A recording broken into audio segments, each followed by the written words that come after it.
Hello, everyone. How's everybody today? Everybody doing well and good? My name is Steve Rosen. This is my YouTube channel you're checking out. I would like to mention Paul and Vitautis, who, without them, I am just somebody sitting in a chair talking to a telephone, and that's about it. They do everything else. So you're going to hear an interview that I did with Mick Fleetwood back on July 23rd in '97.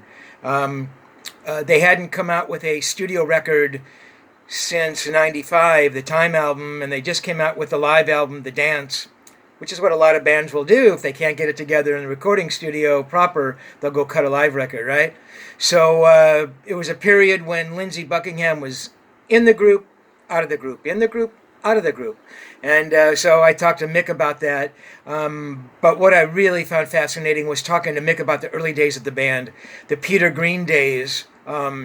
Peter was one of the great English guitar players. We're talking about, Peter Green, Mick Taylor, Paul Kossoff, Peter Frampton, one of the original guys who was way back there, in the early days in the 60s, really kind of laying the groundwork for what, the English blues thing was going to sound like, Humble Pie, the Kinks to some extent.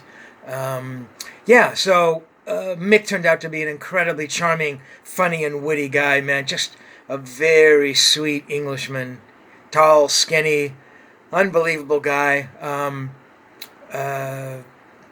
Man. Fun interview, cool interview. I think you'll dig it. So check it out. Mick Fleetwood, 1997. Talking about the band, talking about his love for Peter Green and those early records, okay? Peace out.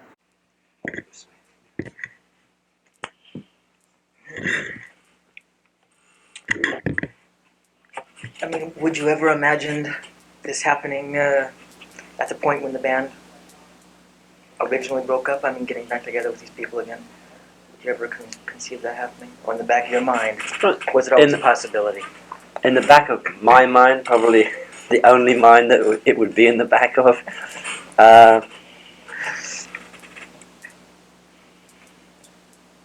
My fanciful mind would say I would love that to be a possibility. Therefore, I would be dreaming that it probably would be. The reality was a lot less likely. Mm-hmm. But if you have a dream, they often come true. I mean, was it pretty ugly those last days? Ugly. Yeah, we were angry. Lindsey was at the end of his tether in terms of his emotional stay with Fleetwood Mac. He wanted to move on. He wanted to go other places, and he couldn't envisage taking that. This is not for radio, right? No. Couldn't envisage taking that journey with being part of Fleetwood Mac, and he figured 12 years was a lot of time to give, and it is, and he attempted to sort of do the right thing and okay, I'll go on the road, and then at the last minute he just realized he could not do it. And therefore we were all very disappointed and angry, and how can you do this? You can't do this. And he said, I have to. And that was your ugly bit in terms of just, it was, looking back on it, I'm glad he did leave, because we would have all been miserable. He would have probably had a nervous breakdown, and Fleetwood Mac would have done way more damage than it had already done. So what can you say? And Lindsey very specifically went off on his journey, which he intended to make, and he's made it. And having come through that journey, he's able to do what he's doing now with a lot of strength without feeling threatened or it's different, and it is. Times move on. We've all grown, I hope. We still have disagreements, but they're, for the most part, very much spoken out and talked out. And we know what buttons not to press, because we know what they are. And everyone is certainly a lot more controlled these days. I certainly am. I'd be on my second bottle of brandy by now at this time of the day. Was that part of the problem? I'm sure there were a lot of things. I don't think I was a crazy guy, and in many ways was an organizer that, in truth, towards the end of my reign as that organizer, was personally very, very disorganized, and just I still imaginate a lot of things that people think, oh, God, Mick, you out of your mind, But out of those, who's to say what's right and wrong? I'm just a little bit more.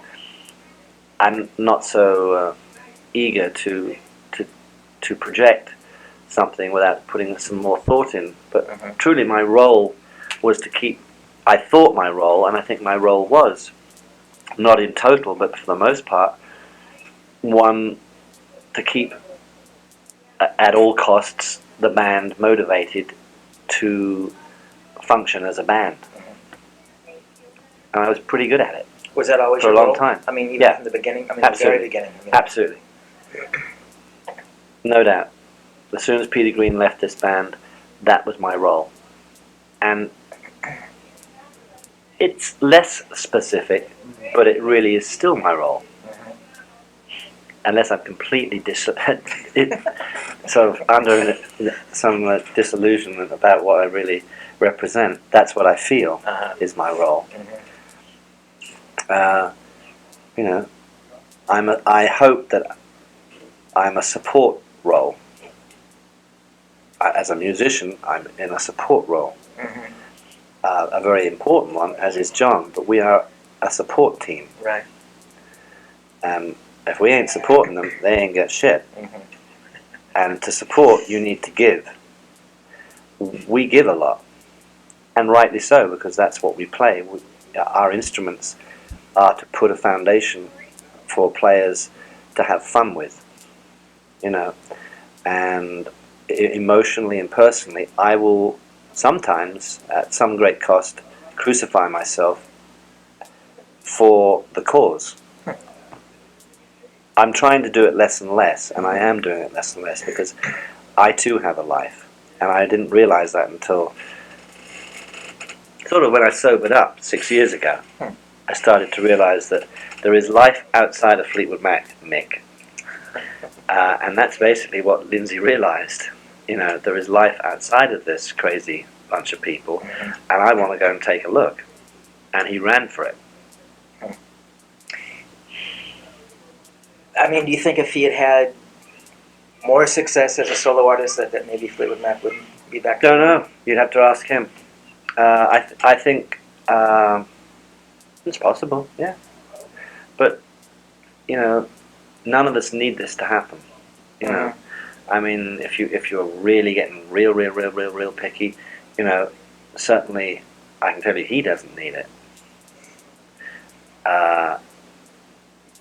In terms of wealth, the writers are proportionately more well taken care of, than me and John. But even though it's your band, they really do make more than money because they are the writers. It's not all writers do.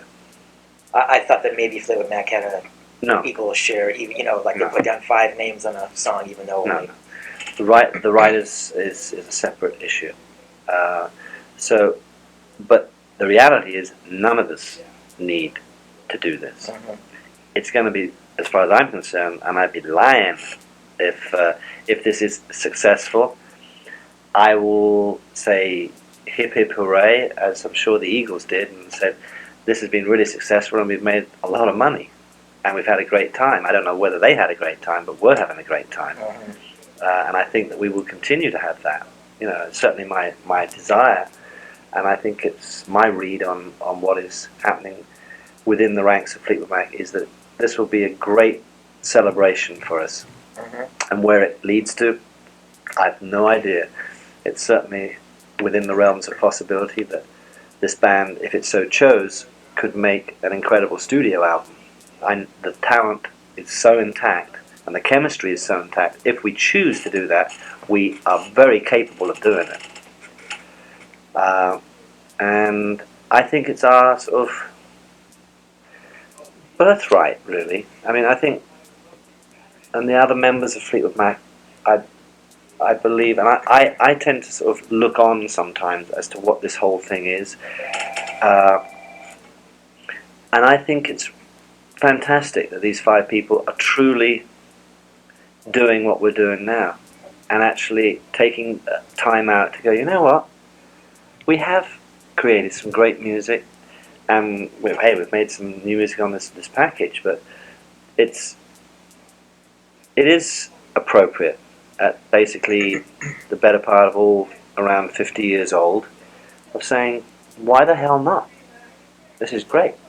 And it happened in such a natural way where it truly was not the carrot, the golden carrot. And not that there's anything wrong in that, because I don't think there is. There's some cynicism that is bred out of that type of way round that they can sometimes go. But this came out of Lindsay and myself working together for over a year in the studio, reconnecting as people, reconnecting majorly as players. And then John came in, played bass, did a little. Before we knew, we'd all played together, and it was good, and it was happening, and went out to dinner, and went to do a few things, and say, wow. And then at that point, you do get the outside sort of people going, well, have you ever thought of going back on the road? And then there would be the joking around, and eventually Lindsay, we were ensconced in what we were doing, and I think it was a realization that we all realized that for real, we actually were all on the same page. We had been with each other purely out of musical reasons in the studio, working with Lindsay and participating in the work that he was, the work in progress. Me, much more so. I mean, I was like, we became sort of partners, really, and that led to this whole thing happening, and it became an appropriate time to do it, where Lindsay said, you know what, I'm prepared to step back from what I'm doing. I can, for sure, I know I'm going back to it, and that's what he will do, and his work will be finished when we've gone through Christmas, and we'll have a break, and he'll finish it and release it, or say, well, let's not release it, let's keep touring, or whatever. There's a lot of options open, and that's how this thing happened. And then the MTV and the record company started sort of, saying, well, this could happen, right? And we're all going, well, yeah, I suppose.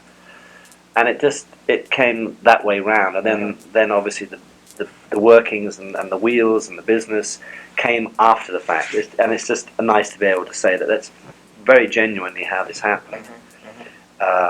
We'd had those moments in time where you can imagine after the inauguration, people thought, well, you're going to get back together, right? I mean, and we were just doing that as a one-off thing. And then the Eagles went out, and that was a great success. And those would have been the golden carrot type of syndrome.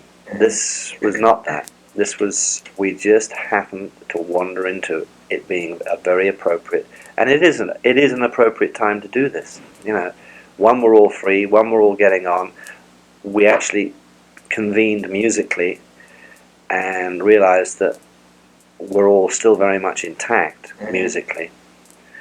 And then all the outside team of people that we're surrounded with got excited, quite honestly, and said, well, you got to do this, right?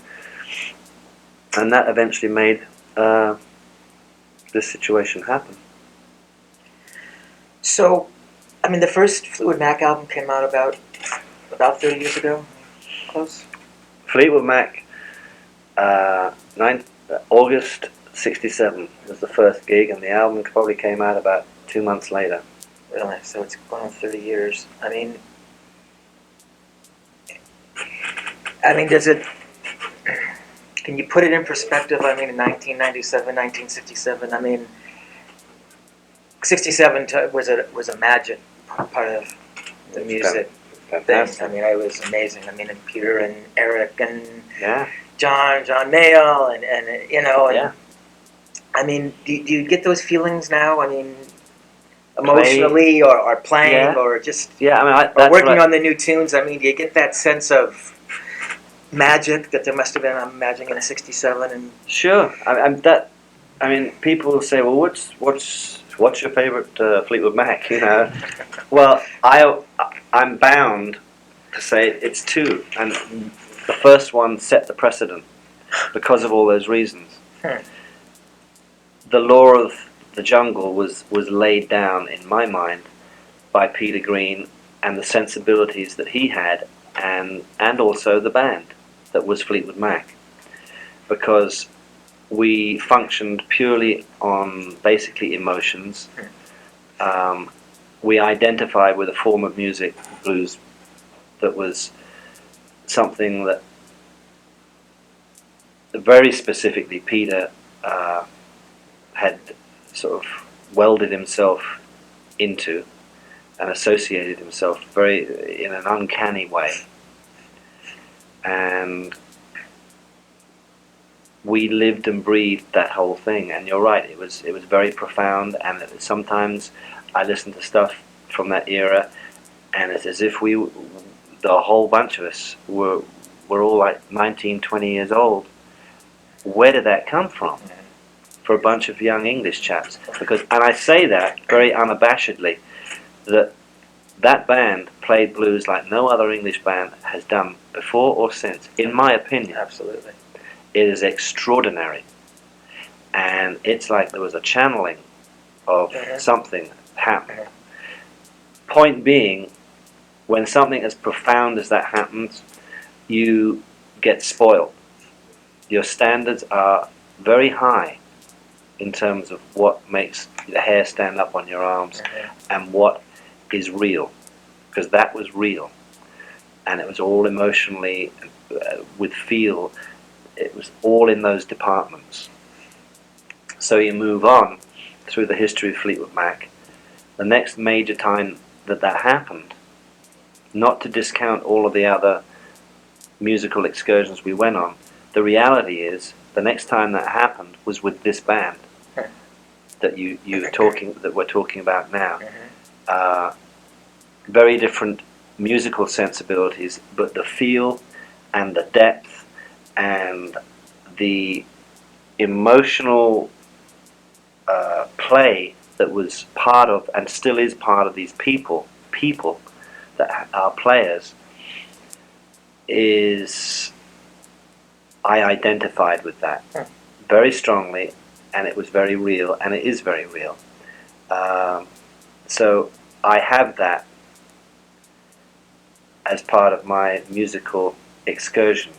I mean, there is not too many nights that if I'm standing by the stage and I listen to Lindsay and Stevie doing Landslide together, and I spend that time listening, and I do, if I'm not desperately going to the toilet or something, that I'm not extremely moved by it.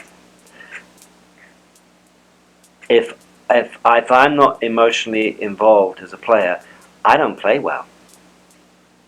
My whole dynamic and John's dynamic is that thing, and that's very real. and it's what I crave, and that's how I was taught, whether it was self or taught through the likes of playing with someone like Peter Green. Again, my standards were very high, and it taught me to be a supporter, and that's what I am. And I get as much pleasure out of connecting with Lindsay as I did in those old days, because Lindsay is an extremely emotive person. I mean, I don't know whether you ever met him, but you can tell he's about to explode, or he just it's quite honestly, it's too intense very often. And I say, hey, relax, you know. But when he's on stage, he's like a damned animal, and it's all feel, you know. And his guitar stylings are very, very different from Peter Green, but the whole motive behind it is, and his whole function within this band is amazingly the same as Peter's. Musically always alive, musically always thinking how things can be done, and always constructing within. He's a you know, that's why he very often is responsible, quite often, more than often rather, responsible for arranging, and he hears parts and layering, and it, you know, has in years gone by, I think quite honestly, it's driven him nearly to distraction, you know, because he said, Lindsay, you got to stop, you know, it sounds fucking great, you know, don't redo that part, you're out of your mind, you know. Peter was like that, you know. Well, towards when we started like overdubbing and stuff, he did like Oh Well Part 2. Yeah. I mean, that Peter had all those parts in his head, and you've got to realise he was used to working with a bunch of lads, and he was one of the lads, and we just go in and rip through the songs, and what you hear and what you're aware of, that's, you know, that's what Fleetwood Mac was all about. And we then play on, and Peter was stretching out, you know. And the reality is, I quite honestly, had he not taken that left turn, it's unimaginable what that chap would have created. You know, he was starting to use cellos and timpanis, and you know, and this is a blues band, but you know what I'm talking about. Exactly. It's phenomenal, you know, and it's like an alchemist. And you know, to all intents and purposes, Peter Green stopped. I mean, he made some music outside of Fleetwood Mac, but I never thought it was very focused. It was not focused. And he was already on his trip that led him down a very dark, tragic-esque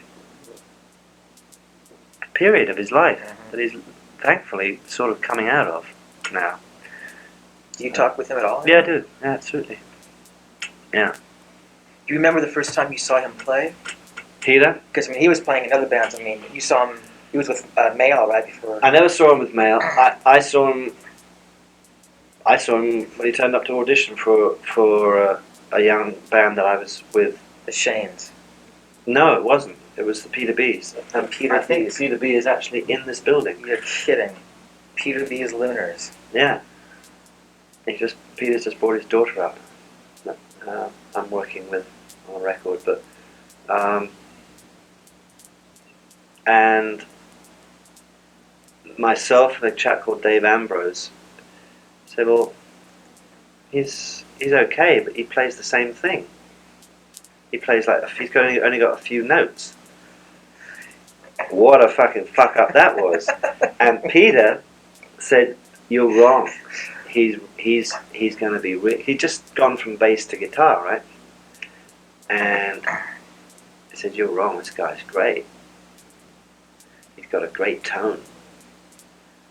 And Peter gave him the gig, and that was my association. Within a very short period of time, my mouth was hanging open. I'm going like, and we were playing stuff like Green Onions and Steve Cropper licks and stuff.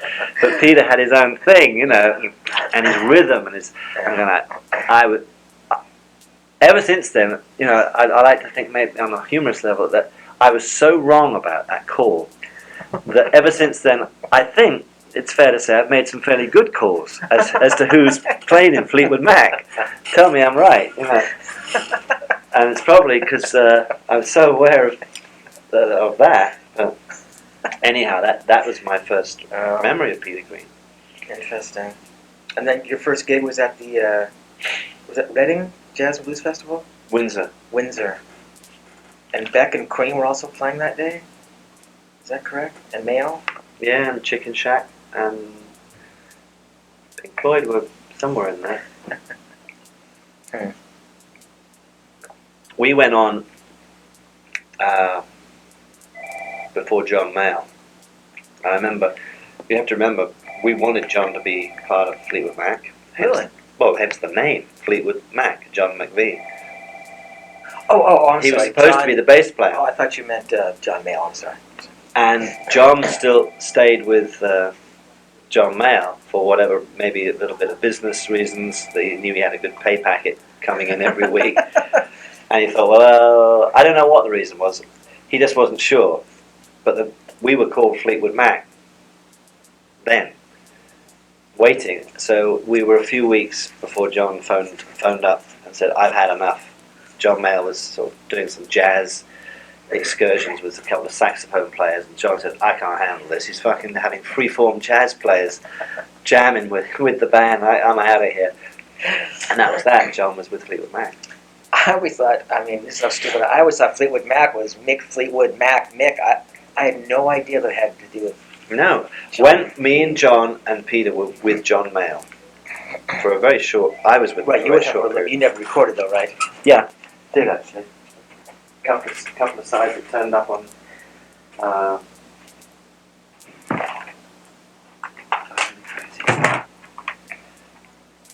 don't know what track they were called, but yeah, I did record with John Mayall. Not an album, though. Like some It was an odd like EP compilations thing, or yeah. something. And on Peter's birthday, John Mayall very graciously gave Peter some studio time with Gus Dudgeon at Decca Records up in Hampstead.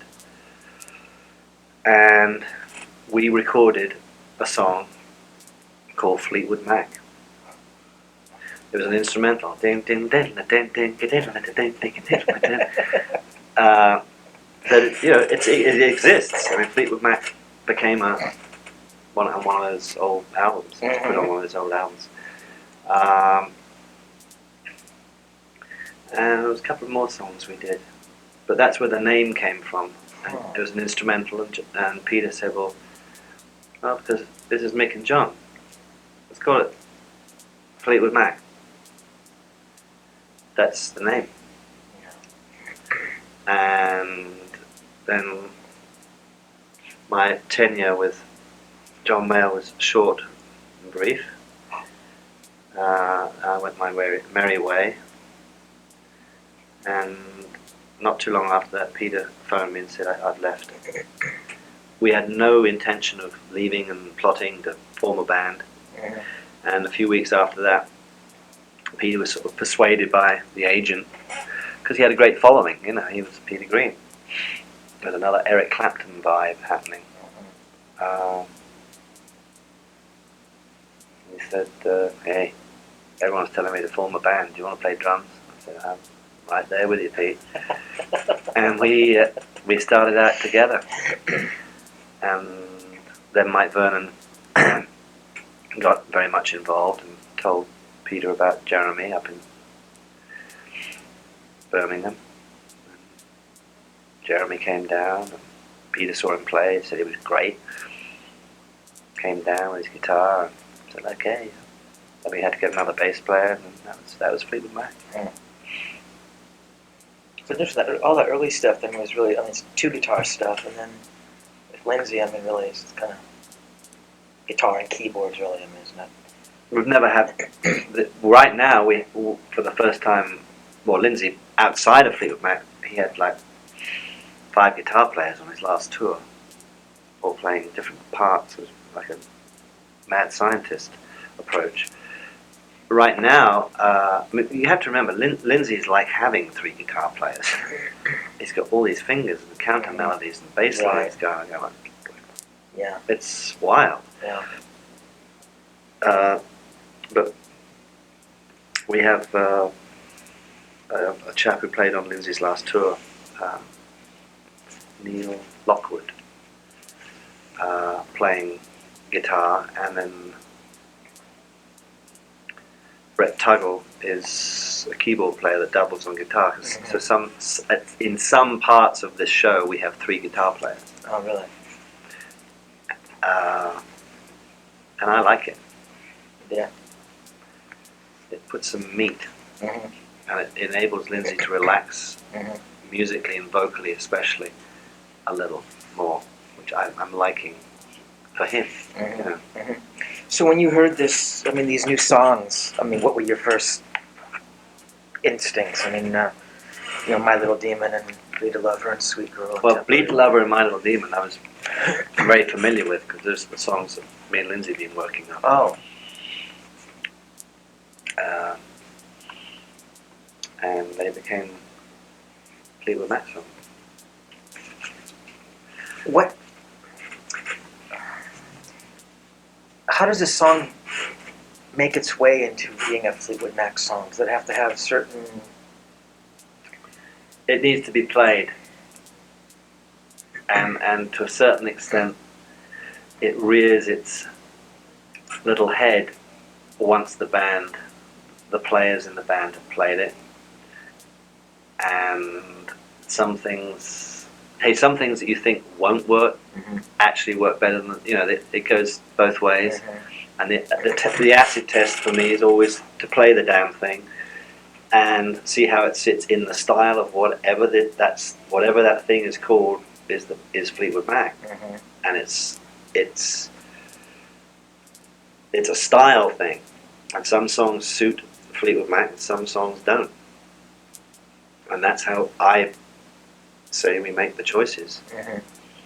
And we don't necessarily give up, and we're very open as players to bring something in, and sometimes a song will just, the fundamentals of it are the song is still intact, but it's imaged in a way that makes it possible for us to play, you know.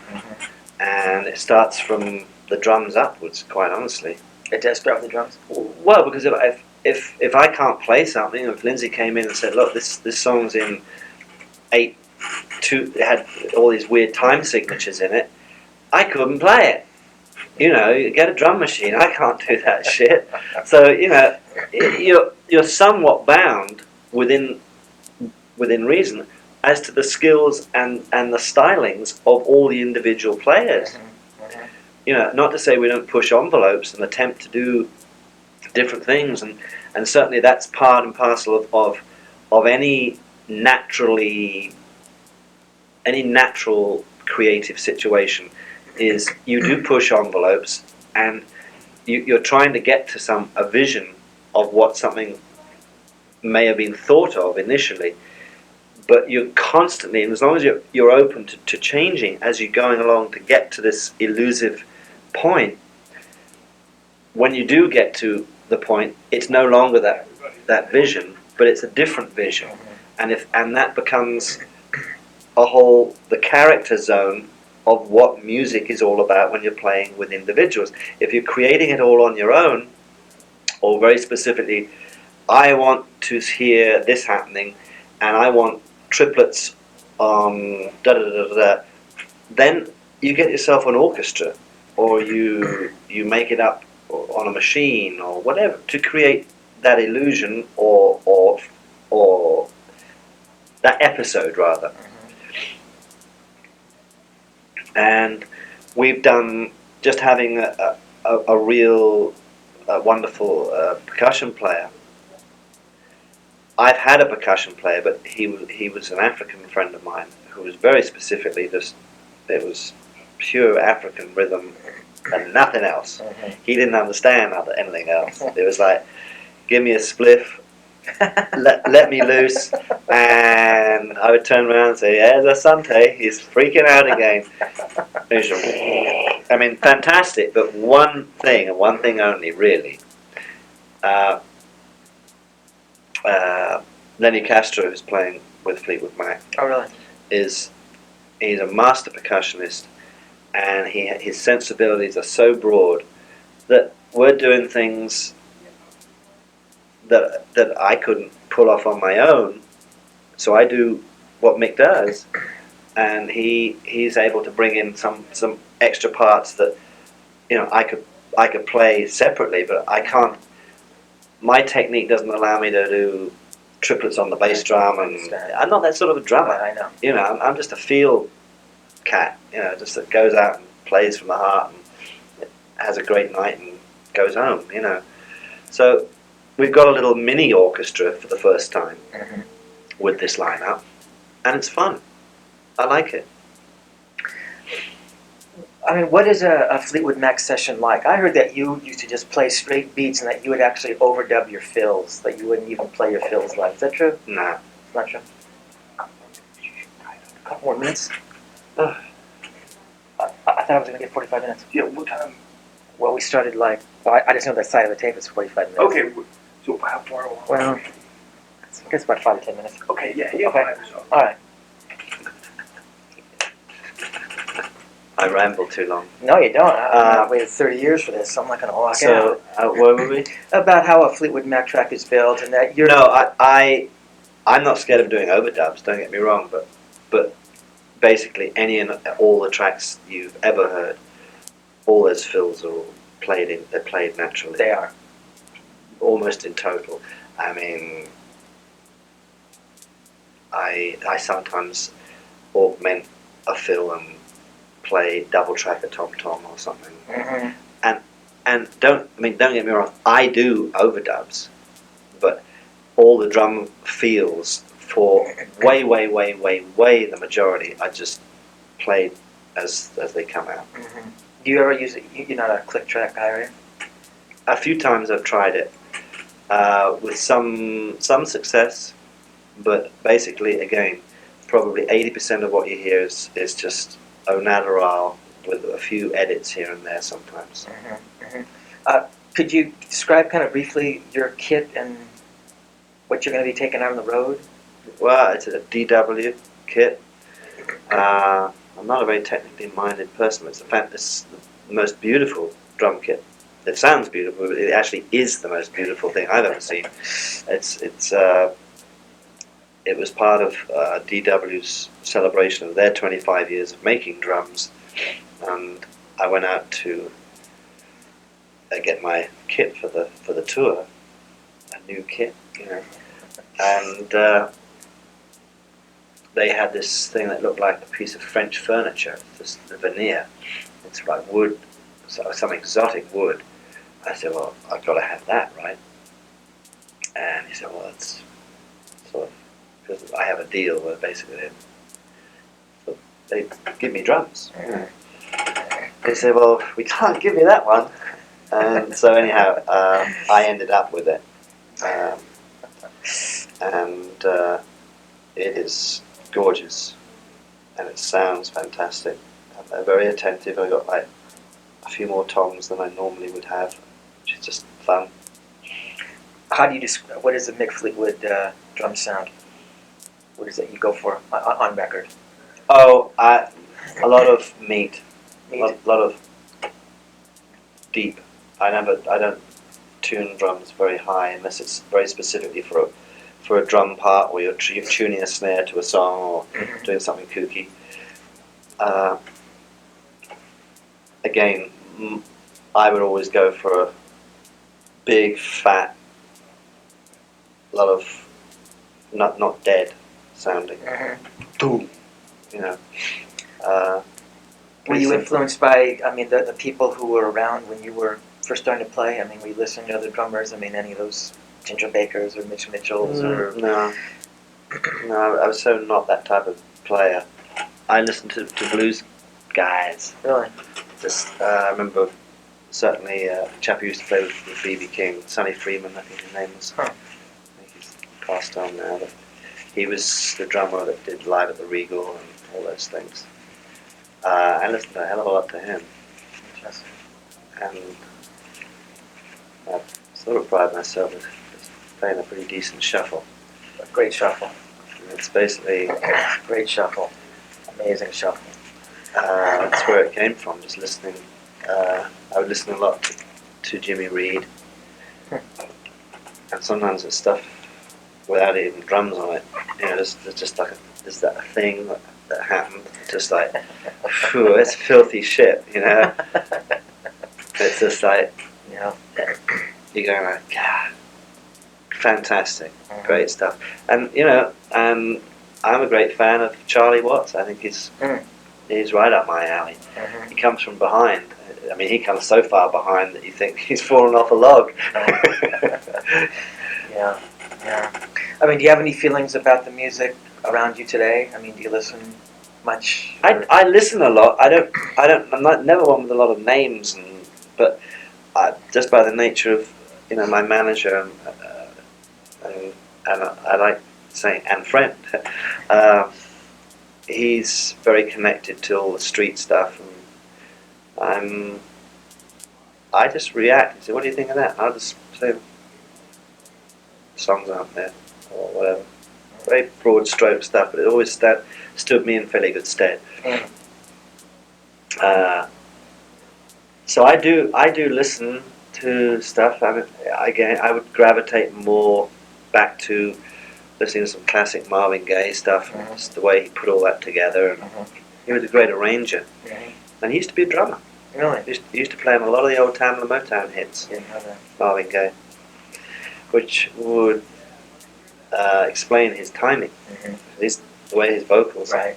just it's like honey. Yeah. It's like why would you place it there? You're going like, and yet it's perfect. Yeah, it's gorgeous. So that's just. But I consider myself very much open, and I will always look for something that moves me. And that's my precedent. Something that's really got a charm to it, bare minimum, a real charm. That draws you in, and it doesn't have to be sophisticated at all. It can be really just. I believe I'm good at hearing that, and it comes from my training with the original Fleetwood Mac. That's what it was all about. It was feel. Listening to stuff that's feel. Like, oh man, but really like 18, 17 years old, getting into that whole thing, going like, yeah. And then you go home and you're listening to Bobby Blue Bland, and you're going like, you can't, not to be a snob, but there's an equivalent to that now, but you have to know where it is. And I personally think it's so important to have that sort of grounding. And I can't reel off who they are, but there are artists that have that amount of depth and play very different music, and you just have to look for it. I do think I suspect we have suffered from a slight lack of that type of thing, because things are moving so quickly these days that none of these young artists and the nature of the record business it's not in a very nurturing mode. I think that's a great shame, because not only does the listener get shortchanged, you don't have an artist that you can really develop with, like a Neil Young and people like that. And that's why a lot of young people gravitate to the Elton Johns and the Erics and people who have survived and are still telling a very legitimate musical story, and they're real, and they're craftsmen. Can't beat it. You can have a lot of fun with a lot of machines, and I dig a lot of that stuff.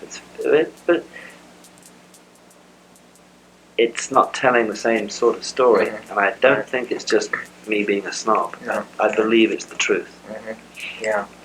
So you would like to go in and record a new Fleetwood Mac record? I mean, Would I be new open? material? I mean, I would love it. I mean, I would love it because I just know that it's possible to do. Whether we do or not is maybe in the lap of the gods. But yeah, it would. We're so capable of doing it, and if everyone, it makes as much sense as everyone's in a position to do it, we'll do it. And if it doesn't, this has been a fantastic revisiting who we are, what we represent, and a very fantastic farewell to Fleetwood Mac.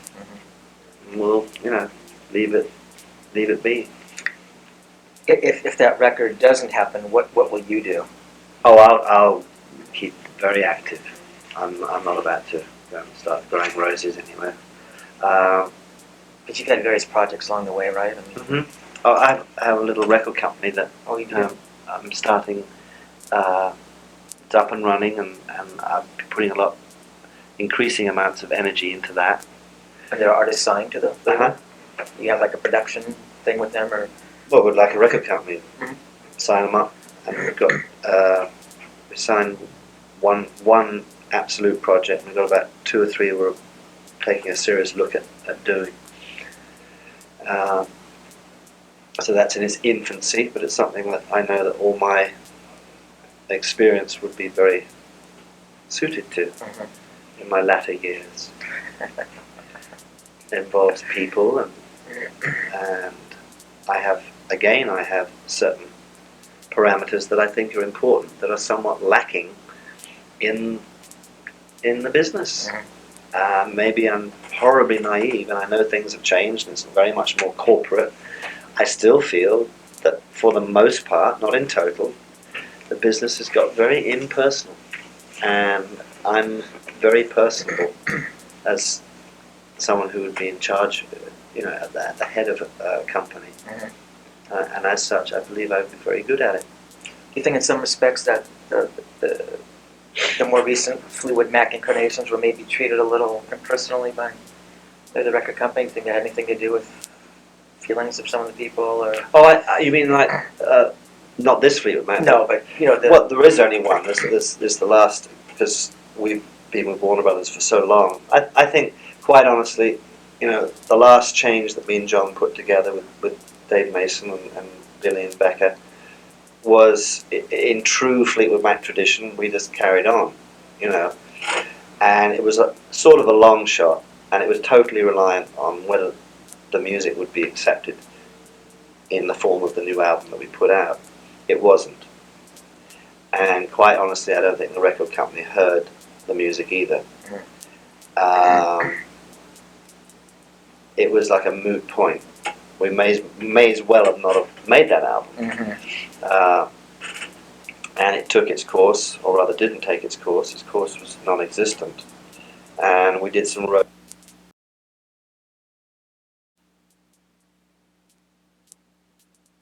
I mean, simply, this Fleetwood Mac had made its mark to such an extent that when Stevie left, it's, in retrospect, it should have stopped. But in fairness to me and John, we have always continued. The reason Stevie and Lindsay were in Fleetwood Mac is because we didn't jack it in. We just said, well, next. And they were in Fleetwood Mac. I don't mean that flippantly, but that the turnover had happened so many times before, and we'd survived. And quite honestly, we were doing quite well. We always survived, and certainly when Stevie and Lindsay joined, I felt, as we all did, extremely excited about what seemed to be about to happen. It just, you could feel it. I mean, I said to Chris and John, I said, I know that this is what we should do, and we did it, and the rest is history. And was Rumors the zenith of that? I mean, certainly record sales would say. I mean, in your mind, was it musically? I mean, No, I think Tusk was. really? I think Tusk told a major story. If we hadn't have made that album, Lindsay would have left a lot sooner. The band and Stevie was getting creatively frustrated because she's very prolific, and having 3 frontline artists within a band means that really they don't have a hell of a lot of song content, or not nearly as much as if they were on their own, put it that way. So they're sitting there with all these songs, they're going like, well, when do I get to... So we made a double album, against all advice. It was when the record business was like in a huge slump. Warner Brothers were freaking out, and we stuck to our guns. It's that, or we're not going to, At one point we thought, well, we'll put them out separately. We'll give you a single album, then we'll drop the other half 3 months later or 6 months later. But it ended up all in one, and it was actually very successful. It's a great album. It is. And Lindsay has to take the lion's share of the credit for crafting that album with Richard, Richard Dashett and Ken Calais, and it was a team, And then the band as a band has always been very involved, and there's never a day that I won't not be in the studio. Everyone has their purpose. John does his parts, leaves. Yeah. He can't stand being in the studio. So, here I am, mine. I don't get out of here. And me and Chris and Lindsay would very much be just there. So, I mean, when people look back at your career, what would you like them to see? I mean, what is it that you brought? Me? Mm-hmm. Wow. Oh, I don't know. I think most of it, I'm serious would like, with all the hogwash of, well, he's the granddaddy of the band and this and that, is that he was really a pretty damn good drummer. Because I've in years gone by, I mean, when I first started playing with Peter, I had no confidence at all because I am such a... I can't measure sometimes. You can't measure feeling sometimes. I can do da da da da da da da da. I mean, I can play in 50 different keys, with either hand. Or the players that have those sorts of technical abilities, and drummers that have certain chops or whatever. When it's just you're a person that happens to play drums, and you play it for better or for worse in a certain way, it's hard to measure that sometimes. He taught me to feel good about who I was, and it still takes me. I don't know whether it's a dyslexic thing or not, but I'm like a child. I go like, yeah, but I can't do that. You can do that, but I'll do it like this. Okay, and that's how I play, and I've now got a comfort with that. Is that I now know that I know who I am. Again, for better or for worse, but weights and measures is, if you have enough people say certain things, you have great time. That's all I want to hear. Nothing else means anything to me anyhow. But is like, if I'm keeping and swinging and putting, which is all, we may as well say, you have a great feel. That's all I want to hear. And I do hear it quite a lot. It makes me feel good. So do I. All right, that's great. Coolness.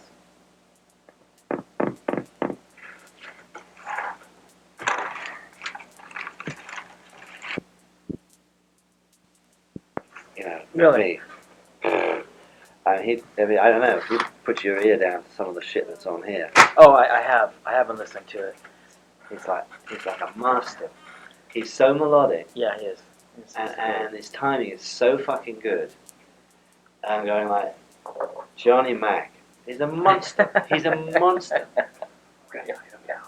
And it's like all of, like, Chris and Lindsay especially, because I've never not really been with John, so I know right, it, but right. it still blows me away. But and we're in the studio, like he's often just not there anyhow. But just I go, fuck, listen to this, listen to what he's doing. And Lindsay's going, wow, I didn't realise. And I said, and Lindsay's just like enamoured with John, because sometimes you don't actually.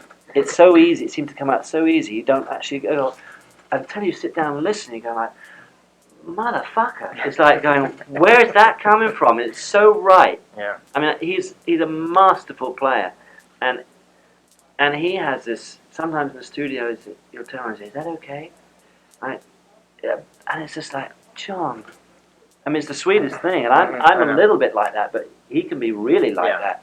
Where his confidence, I mean, I'm saying to John, I said, "You play it so well," and I hope I think he does, but it's just like sometimes I think, like, do you really know?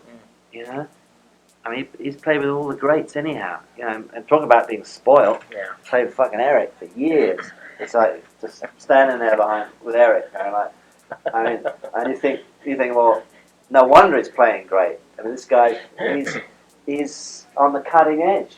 I just think it's a shame that John hasn't written something. He writes diaries, and I said, John, you can write. You can pick up a guitar and write. Really? I said, we were out on the boat this last weekend. I said, why don't you? I don't know. Why don't you write something with them? Well, that too. I'm bloody well going to do it. I'm getting all this new weird. It's basically it enables a non-player to be able to play music. It's a computerized thing where you have like I actually own part of the company. So it's like a whole interactive Like a game. Pro Tools thing or something? Well, it's basically it gives you a catalog of chords. Mm-hmm. And we're about nearly 3 billion chord variations deep. So you never get writer's cramp. So basically you allocate like about 40 chords that I just happen to like the sound of. Okay, you allocate it up on top of this conductor that we developed.